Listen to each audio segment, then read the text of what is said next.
Oui, alors, si nos monnaies locales sont indexées sur la monnaie nationale, c'est par simplicité. Là, c'est un choix de la part des personnes qui s'engagent dans ce genre de démarche pour faciliter le travail des commerçants et des producteurs.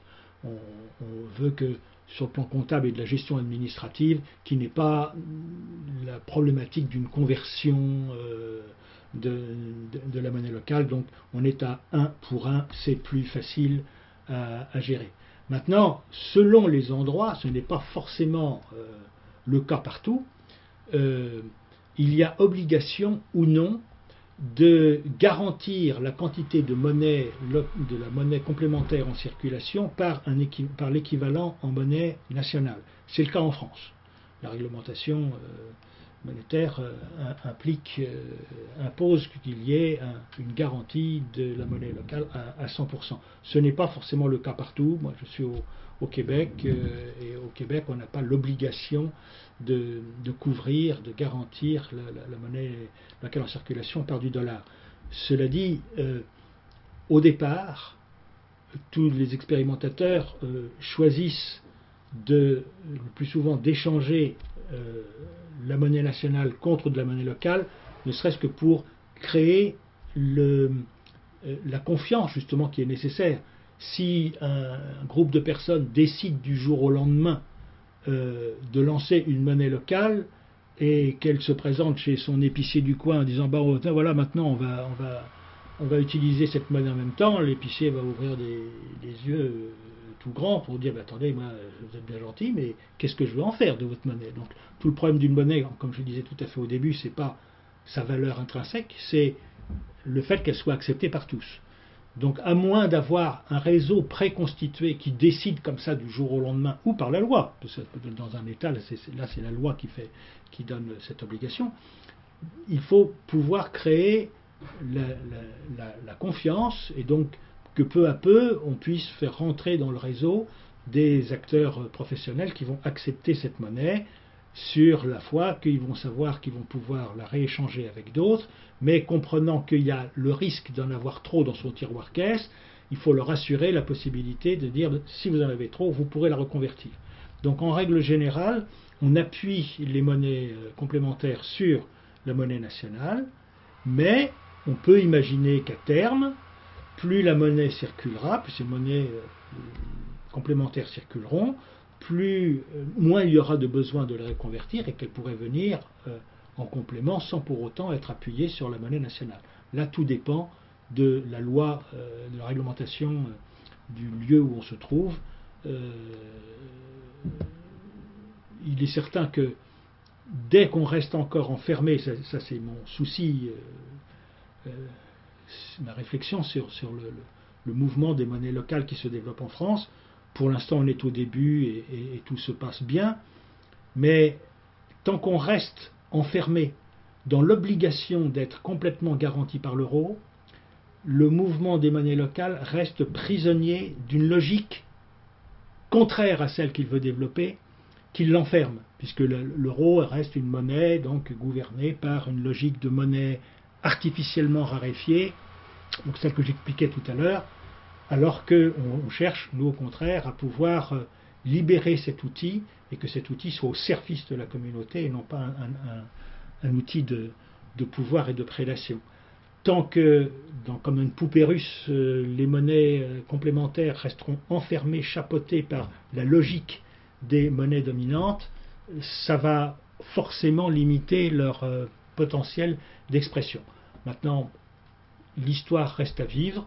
On est dans une logique de transition. On n'a pas d'obligation d'ici la fin de l'année. On est dans une expérience humaine. Et comme c'est comme toujours pratiqué comme ça dans l'histoire, il y a des choses qui vont s'incarner au fur et à mesure dans ce mouvement citoyen qui vont entraîner nécessairement des transformations dans le mode de pensée. Eh bien, je peux espérer que l'évolution de ces modes de pensée entraîneront une évolution et une transformation du modèle dominant. C'est ça qu'il faut espérer. On n'est pas dans une lutte, on ne cherche pas à démolir ce qui existe, on cherche à le faire évoluer, à l'inspirer et à le faire sortir de ses contradictions et de ses limites.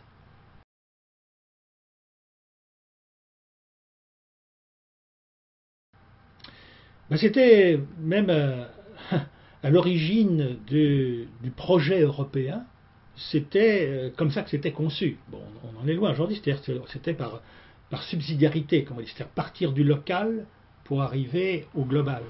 Hein, et ne plus être dans un système où tout est parachuté à partir du global vers le local. La démocratie doit se vivre à partir du local. Ce sont les gens localement qui, là où ils se trouvent, peuvent le mieux savoir de quoi ils ont besoin, qu'est-ce qu'il leur faut, et c'est localement qu'on doit se prendre en charge. Donc la démocratie doit s'établir, le jeu démocratique doit s'établir déjà au niveau local, puis s'étendre peu à peu par ce système de subsidiarité jusqu'au global. Sachant qu'au global, il y a des grandes lignes, il y a peut-être une vision de société. Il faut évidemment veiller à ce que chaque entité au niveau local n'en fasse pas qu'à sa tête sans prendre en compte son voisin. Il y a des plans, il y a des schémas selon que le projet est purement local ou qu'il a des implications. Quelles sont les influences, quelles sont les implications sur nos voisins, et cette démocratie, dans sa réflexion et dans son système, doit aussi être pensée de façon à pouvoir être modélisée dans d'autres parties du monde. C'est ça aujourd'hui qui doit véritablement, je pense, prendre sa place dans nos réflexions et dans nos esprits. On est tellement habitué à voir son intérêt, donc au niveau individuel, mon intérêt particulier, l'intérêt de mon entreprise, l'intérêt de ma ville, l'intérêt de ma région, au point qu'on est tous en compétition et qu'une région va être en compétition avec une autre, qu'un pays va être en compétition avec un autre. On est dans cette logique de lutte, de compétition, de voir uniquement notre intérêt, que ce soit encore une fois individuel, voire collectif au niveau d'une ville ou du niveau d'une région ou du niveau d'un pays. On est toujours en opposition avec l'intérêt de quelqu'un d'autre.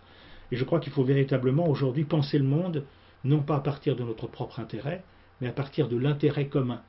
C'est en ayant un espace global respecté et une humanité respectée que l'intérêt particulier peut véritablement s'exprimer. Donc il n'est pas question de retourner vers un système collectiviste où, au nom de l'intérêt général, l'individu perd toute sa valeur et où on est prêt à l'écraser, à l'éliminer. Il faut véritablement, le grand défi du XXIe siècle va être de réconcilier ces deux pôles, intérêt particulier et intérêt général, et je ne peux que penser à partir de mon local. J'ai connaissance des besoins, je peux être en contact avec mes voisins et avec les gens dans mon quartier, etc. On peut véritablement avoir une conscience de ce qui serait nécessaire au niveau local, mais évidemment en prenant tout en compte nos voisins par cercle concentrique et jusqu'au global, pour être certain que lorsqu'on décide quelque chose, c'est quelque chose qui ne se fera pas au détriment des autres, mais au contraire qui peut inspirer et qui peut être une solution pour d'autres.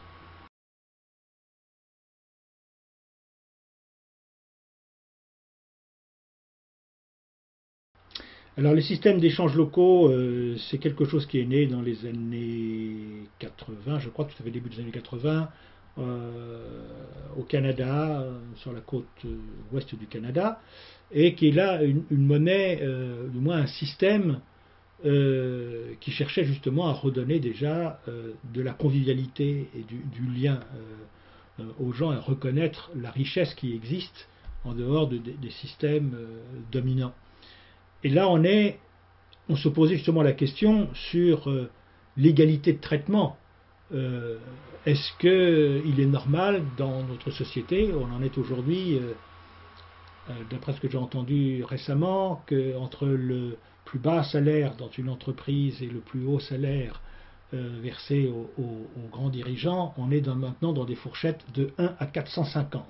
Donc il y a des personnes qui peuvent gagner 450 fois ce que gagne une autre personne. Alors que par exemple à l'époque de Ford, il estimait à l'époque qu'un patron de grande entreprise pouvait gagner à peu près 20 fois plus que le plus bas salaire. Vous voyez, donc en l'espace de 80 ans, comment les choses ont évolué. Et donc déjà dans la réflexion des SEL se pose la question de se dire, bon, est-ce qu'il est normal qu'une heure de l'un vaille plus qu'une heure de l'autre? Alors, les monnaies de temps reposent un peu là-dessus. C'est-à-dire que ce sont donc des groupes de citoyens alors qui vont se composer au sein d'une association, d'un quartier. Bref, on va contacter une certaine communauté et puis on va se dire, bon, qu'est-ce qu'on sait faire les uns et les autres?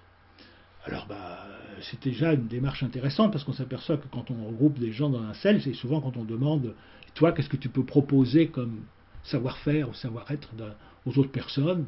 Beaucoup de personnes sont là en panne et se demandent ce qu'elles peuvent faire. Mais dans un cell, on va par exemple considérer comme une richesse le fait de pouvoir conduire des enfants à l'école ou leur raconter une histoire, faire des pots de confiture, repeindre une barrière, jouer du violon, donner un cours de mathématiques, peu importe. Tous les savoir-faire et savoir-être qui existent au sein, donc au niveau individuel dans cette communauté, vont être mis sur un catalogue. Donc là, on va donc rechercher les richesses, les véritables richesses disponibles au sein d'une communauté. Puis après, on va se mettre d'accord sur une unité de compte qu'on va appeler le grain de sel, et le grain de sel va en général après être baptisé par un nom d'une spécialité de la région ou un truc de ce genre. Et puis on va se dire justement combien ça vaut un grain de sel, quelle est l'échelle de valeur d'un grain de sel. Est-ce qu'un grain de sel égale 1 euro ou est-ce qu'un grain de sel égale une minute? On va se poser cette question de la valeur de l'unité de valeur de cette monnaie. Et les monnaies de temps, c'est le choix de se dire la référence universelle qui vaut pour tous, c'est le temps. Qu'on soit en Chine, au sud de l'Afrique ou au pôle Nord, une minute, c'est une minute. Et on va décider de s'appuyer sur une minute de temps, le temps, l'heure ou la demi-heure, peu importe, le temps. Parce que ça va être un point de référence qui va permettre de reconnaître la valeur et la richesse de chacun au même niveau qu'un autre. Alors ça ne veut pas dire pour autant qu'une minute de l'un vaudra une minute de l'autre et on n'est pas forcément dans l'égalitarisme. Certains peuvent choisir l'égalitarisme, mais d'autres vont choisir le fait de se dire, bon, notre unité, c'est le minute, c'est le temps, mais on va laisser libre choix dans la transaction, lorsque deux personnes veulent négocier ensemble l'accès à un bien, eh bien on va leur laisser la possibilité d'imaginer que après tout, là on me demande une garde de nuit auprès d'un malade, moi un travail de nuit, ça vaut peut-être une minute de travail de nuit vaut peut-être plus qu'une minute de travail dans la journée. Bref, on ne va pas donner des règles définies, mais on va laisser une certaine liberté. Donc égalitarisme ou certaine liberté, mais dans tous les cas, le simple fait de s'ancrer sur le temps ramène les choses à des proportions beaucoup plus convenables. Il y a une monnaie connue aujourd'hui qui existe depuis une bonne vingtaine d'années aux États-Unis, dans la ville d'Ithaca, où on est dans une monnaie de temps